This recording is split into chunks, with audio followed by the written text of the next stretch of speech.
the public's comments, but I can't do that because there's just too many of them. There is an obligation to respond basically to all the comments. Now sometimes they'll do so through what are called master responses, and they'll say, you know, this 20 people asked this question, here's the answer, and then when they go through your letter, they're going to say, see master response 6.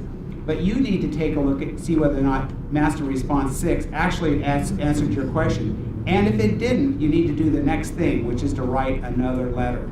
Under the law, you have to exhaust your remedies, which is a fancy word for saying that you have to give the agency a chance to correct its mistakes. And if it hasn't, if it doesn't fix its mistakes, then you can sue them. But if you don't bring it up, and if you don't say, hey, I made comments, you had an obligation to respond to them, and you didn't, then you haven't exhausted your remedy. So you need to write that final letter, and that's the letter that goes in the day of the hearing. If they haven't dealt with your problem, then you say you still haven't dealt with it. So that's what you can do. Sorry. Also, you may not get a response if your comment is not related to an environmental impact. So make sure your response directly relates to an impact on the environment as defined in Appendix G. So that's an aspect of the issue as well. Yeah, like in the case of liquor stores and sales tax, EIRs don't have to necessarily consider liquor stores and sales tax if it's not an environmental impact. Yes, sir. Hi. Hi, John. The big destruction is going to be trees, 30 to 40,000. In mitigation, do they have to replant a tree for a tree? And how much acreage is available anywhere to plant 30,000 trees? And who will take care of them?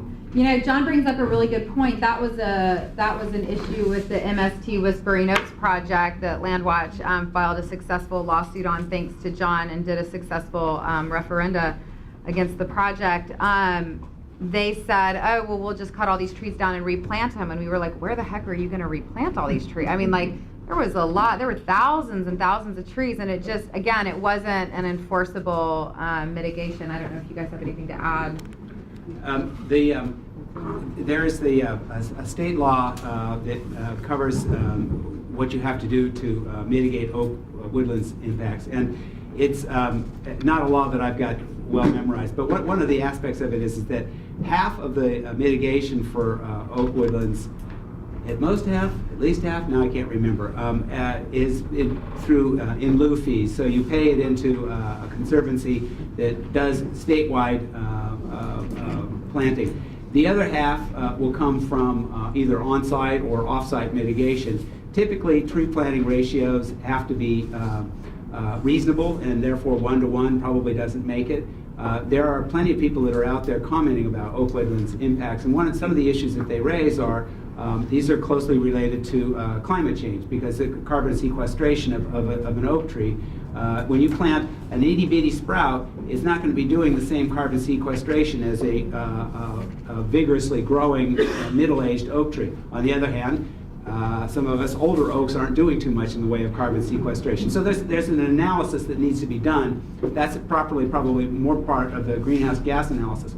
But the oak woodlands analysis should include not just a tree-for-tree replacement, it should also consider the functional aspects of oak woodlands as habitat. And you cannot just say, we're going to whack down 1,000 trees, and we're going to plant 1,000 trees, and we're going to put 2 in this parking lot over here, and we're going to put some down at the Walmart.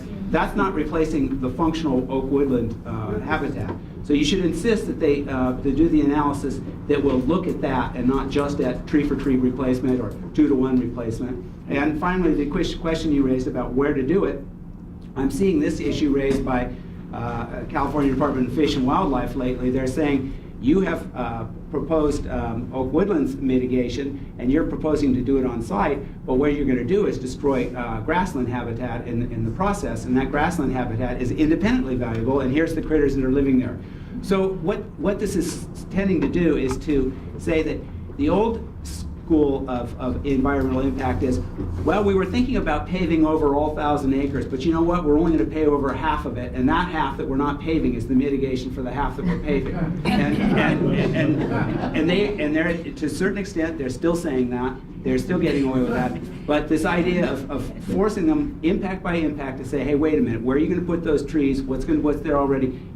Pushes them away from that model. So. That's the case a lot with prime ag land. They'll say, oh, well, we're going to take this 1,000 acres of prime ag land, pave over half, and then conserve the other half. And it's like, well, you still lost half.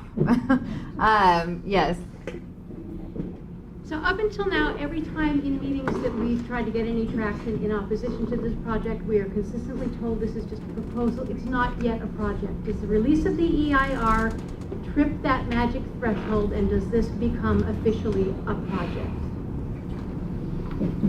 Well, it's a project. I mean, it's, yeah, in CEQA, there is a body of law about whether or not something's a project, and because CEQA isn't triggered unless and until you have a project, but that isn't an issue here. This is a project. I'm not aware of what threshold issue you might be referencing here, but this is clearly a discretionary decision that will have foreseeable impacts on the environment, which is the definition of what is a project subject to CEQA. So this is a project in the sense of, is it subject to CEQA? Is it a project in some other sense? I'm not sure what other sense there might be. It became a project once the lead agency found that the application was complete. Yeah. It was a project at that point. Yeah, there have been, what you might be referencing is, how come they didn't do environmental review when they entered into an exclusive negotiating agreement? Or how come they didn't do environmental review when they made some other things that look suspiciously like fairly formal commitments to a particular developer to do a particular kind of project at this site? And I guess what I could say is, it may be that they did have a project earlier and they should have done environmental review, but where we are is where we are now. And there's no question that they do have a project now, and they are apparently going to do an environmental review, and that's what's in, for us. Yes, sir. Okay, according to CEQA, the commenters have to be fairly disciplined and stick to environmental impacts and not focus on social and economic impacts. Yet the city can put forward an overriding consideration statement that is substantially economic. So it seems as though we, likely opponents of Monterey Downs with a project, are fighting a built-in double standard.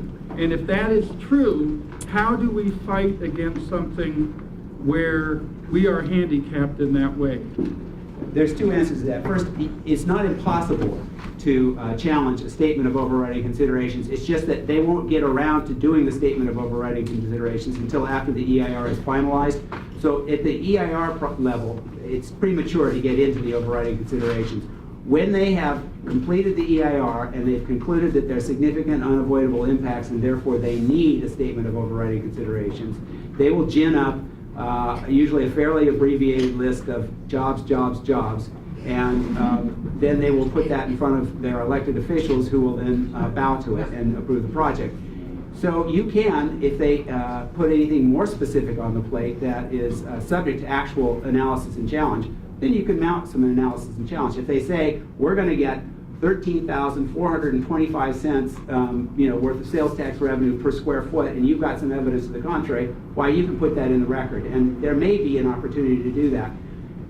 I said there was two answers. The second answer is, you have accountable elected officials. And this is a place where you can put pressure on them not to accept the trade-off if the trade-off is not acceptable. And CEQA doesn't purport to fix the environmental problems unless the elected officials care and aren't willing to make those trade-offs. So it's a political question ultimately. If they're willing to make that environmental trade-off for the economics, then your job is to vote them out of office if you don't like that, and to let them know that in advance, and to do so with facts and figures during the final approval of the project. But until then, this is not really on the table. Who has another question? Steve? Yeah, a couple of quick comments here. This is from Time Magazine of May 13th of 2013, a little over a year ago. twilight at the track. Racehorses are closing, purses are dwindling, readers are finding other work, saving to race will require innovation, technology, above all, a level board. So these racetracks, they're going out of business all over the country, and these people want to build more of them.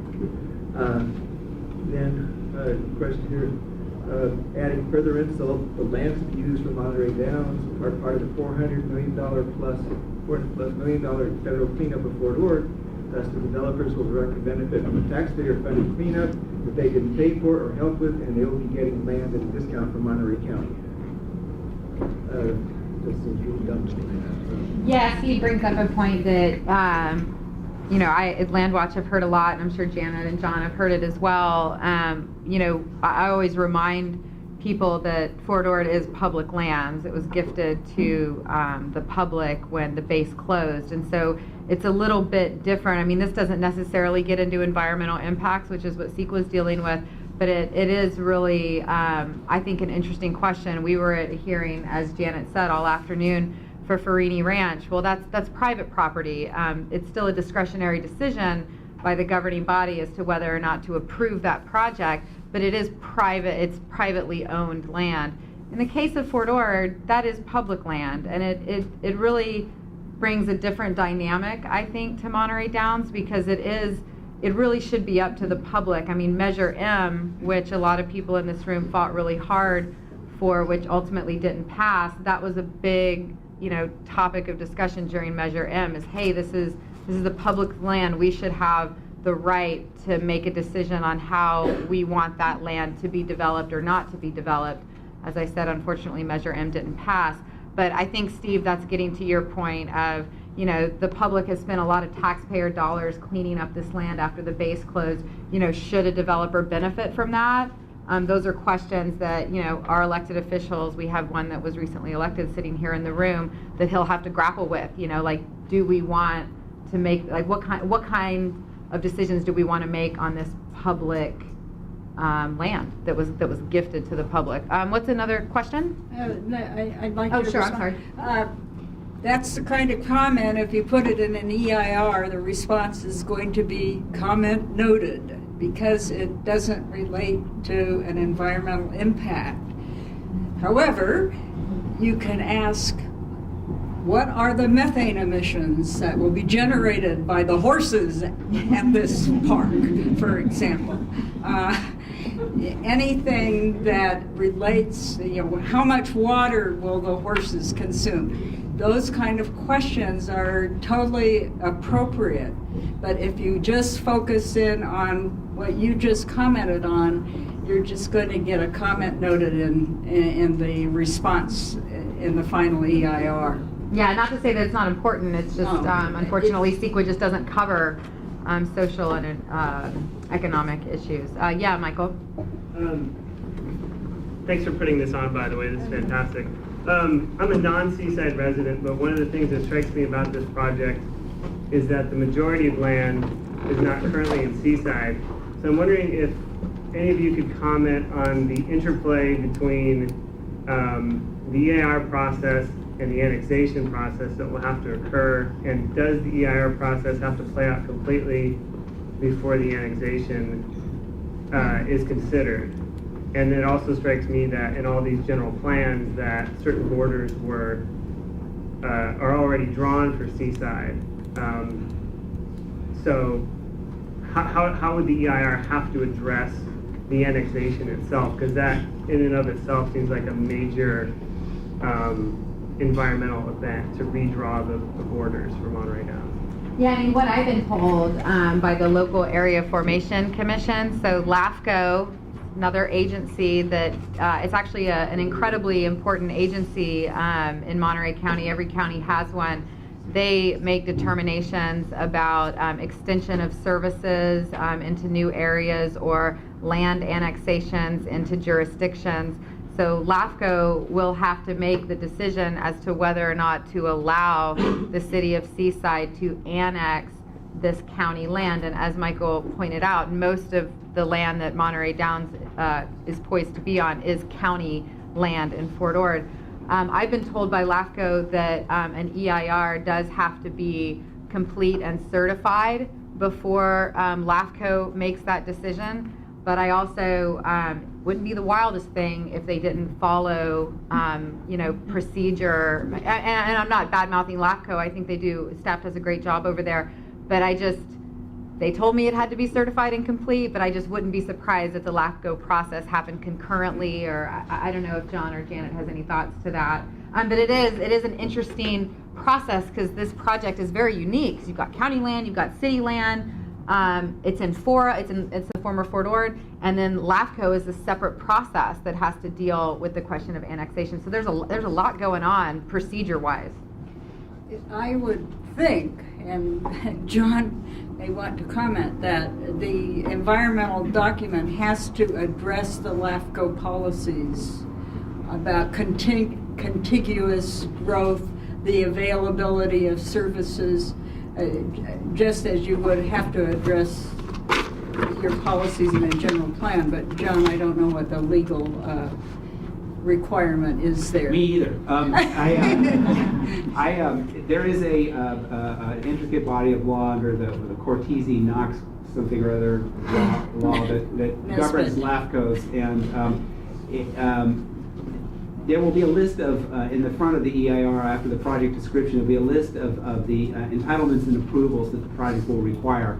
They'll require, a bucket of entitlements from the city of Seaside. They'll require encroachment permit from Caltrans. They'll require things from the California Department of Fish and Wildlife, and they'll require some kind of a LAFCO determination. And I presume, without having researched this right now, that LAFCO will address, will wait for the EIR.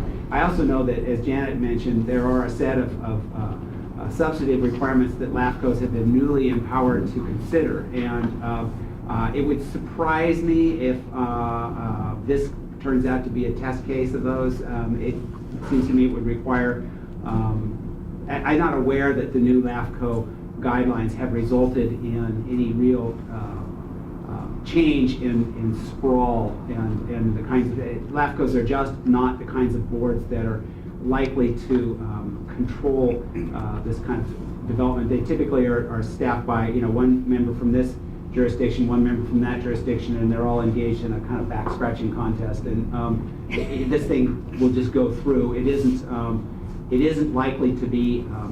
It's not high on my radar right now for a place of friction for this project. It is intricate, it is complicated, and I will look at it, but I don't have anything smart to say about it now, so I'll stop talking. And what I'll include too, Michael, with the email I sent out to everyone, LAFCO did prepare a letter.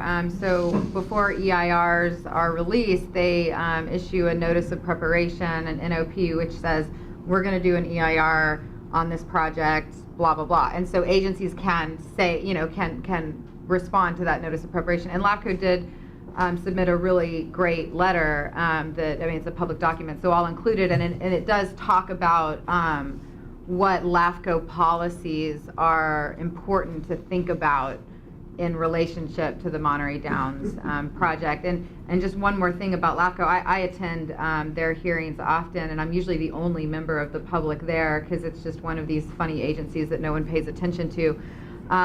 There's definitely a tension on the LAFCO board between city representatives and county representatives, jurisdictions that are incorporated versus, the unincorporated county. And it's very interesting, the cities will often band together and encourage, decisions that benefit cities. And sometimes, county representatives will band together and encourage decisions that benefit the county. So it's a very interesting dynamic on the LAFCO board. And I'll end with that. Yes, Bill? Well, I'd just like to add that LAFCO is a state agency and it's quasi-judicial, and its decisions are not referendable and they're not subject to initiative. And if you want to challenge a LAFCO decision, you have to go directly to court. So it's not a particularly amenable outfit to be dealing with if you want to challenge the decision. A LAFCO decision. But LAFCO can be very powerful, and I think it'll be worthwhile to look at the letter that was sent to make sure that the environmental document responds to that letter from LAFCO. I'll definitely include it. Did you want to add something? No. was just. Bill? If you look at the plan for Monterey Downs, you can see that what runs through it is the proposed East Side Road. And yet I don't believe that's any part of the Monterey Downs project. Yet I don't see how you could possibly build the Monterey Downs project without the East Side Road, because you wouldn't have access to the arena they plan to put in, the horse racing pack, most of the parking. So how does that play into the EIR process? Would that force them to modify their plan somehow? Or, I mean, I just don't get it. I don't see how the project can be built without the East Side Road. I'm going to plead ignorance on facts on the ground, but I believe. Let me say this: if there is a traffic facility that is required as a condition of the project, then they're going to have to do an analysis of it, and that's going to have to be discussed in there. But if the traffic facility is independently approved and has independent utility outside of supporting the project, then it would not be piecemealing. That is, it would not be improper for the analysis of the East Side Road and the project to proceed separately. And it just depends on how close a connection there are between the two. Now, if they're assuming, for example, that the East Side Road is going to be there, and there's a significant question about that, then that I think is certainly a fair game, because the traffic impacts will clearly differ if there's not a road for them. And so this is a question that needs to be carefully examined in comments and by asking questions. I believe that East Side Road has been subject to litigation already. I may be. Am I wrong about that? I think Keith there ordered was, wildfire litigation on it. Yeah, so I don't know what that litigation is about. I think somebody brought a claim that there was a premature, or that there has been a commitment made to the East Side Road through some sort of action, and that commitment rose to the level of being a project, and yet they hadn't yet done environmental review. So this question of when that East Side Road is going to be environmentally reviewed may very well be already in play, and it may stay in play. So I think it's I don't know the answer to your question. It sounds like an important issue to run down and to comment on. Yes, ma'am. You've mentioned several timelines that seem to be fairly narrow, and they seem to change a lot. I mean, how can we stay on top of that, not to miss those? Well, that's a good question. One thing that, to sort of give a plug for LandWatch, we are pretty adamant about keeping people on our email list informed about things like that. For instance, we've been working for 3 or 4 years on Farini Ranch, and every time, a document was released, we sent out an email with, issues, ways to comment. Whenever there was a hearing, we send out an email, this hearing's coming up at this voting body. So if you want an easy way to find out, go to landwatch.org and put your name and your email address. We don't share it with anyone. We only send out 2 or 3 emails a month. I know a lot of you, this month was a lot because we had a lot going on, but we generally don't bother you a lot, only with things that are really important. But if you sign up, I mean, we're going to be very good about keeping everyone informed when documents are released, when comment periods are ending, when hearings are going to be happening, and ways to participate. And the other thing you can do, if that doesn't appeal to you or you want to be extra careful, you can send what's called an interested party letter to the city of Seaside, where it's a simple letter. I mean, John could maybe expound on it if he wants, that just says, hi, I am such and such, I live at this location, I would like to be added to your interested party list for this particular project, and if you can put the planning number, that's important too. But you essentially become an interested party to Monterey Downs, and they will send you notices for hearings, notices for when documents are released, and whatnot. So send the city an interested party letter is also a good way to go about it. Do you want to add? No, that's exactly right. You can send a letter to the city and say, please give me all notices you're required to give me under CEQA and under the planning and zoning law, capital P, capital Z, small l.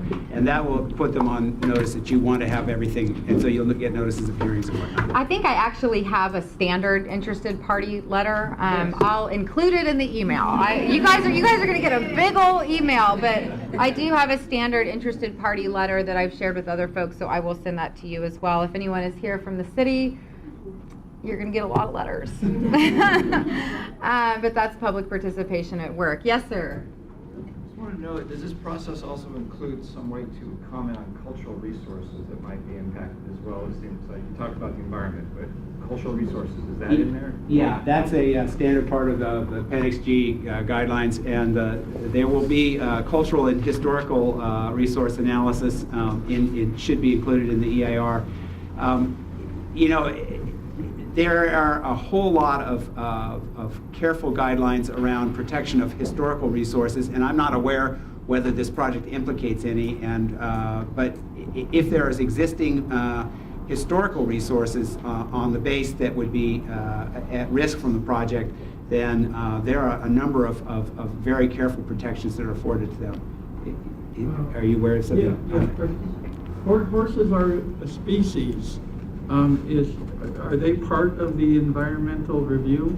Oh, wait. They're not. Yeah, let me Wait, finish one answering second. that Let him question. finish Yeah. the cultural resources. The cultural resources that also includes, for example, Native American artifacts and those kinds of resources. And because so much of that stuff is protected now, that there's essentially a kind of under-the-table review that goes on, where they hire a cultural anthropologist who goes out and surveys the site, identifies resources, and then they're largely kept secret. The environmental review will frequently simply say, they're out there, we're going to protect them, trust us. But we can't tell you where they are because of the law protects them. So there's a kind of problem there, and there will be, however, typically mitigation measures that are identified that'll talk about what needs to be done. Preservation in place is preferred. If it's not feasible, then they will do something else, like go dig them up and put them in a museum. But the place where you often get conflicts is that you'll have cultural resource protections, and they won't specify where they are. There'll be other mitigation that involves dealing with problems, and you don't know how those interact with each other. And so you should feel free to ask questions, I guess.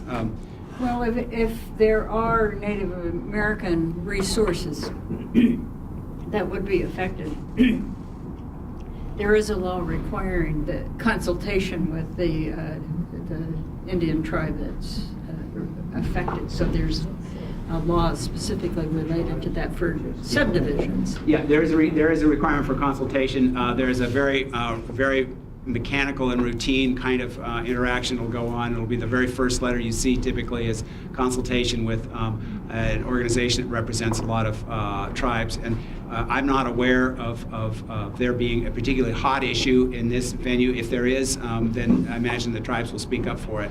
So I don't know the answer. Yes, George. Oh, I'm sorry. You had started to ask a question about horses. I'm sorry about that. No, that's okay. The horse racing industry in relation to the treatment of horses, because there's been much press and muckraking investigative reports about what happens to horses and drug use with horses and racing, and a lot of it is pretty disturbing. Is that part of environmental review? They are a species. The answer is I doubt it, and but there's another reason. There's a line of cases recently that basically says the purpose of CEQA is to protect the environment from projects, not to protect projects from the environment. And I think the argument and analysis on that would be that people who come to a project which is on the edge of an earthquake fault or a volcano or in a really noisy place can no longer complain about the fact that there are problems, and I think the horses would get the same treatment. The bottom line is that what we're focused on here is protecting the existing environment from the intrusion of the project, and if some aspect of the project itself suffers because of the nature of the project, like the people who come to live there or the horses that come to live there, then CEQA is probably not going to take a lot of cognizance of that. Yes, George.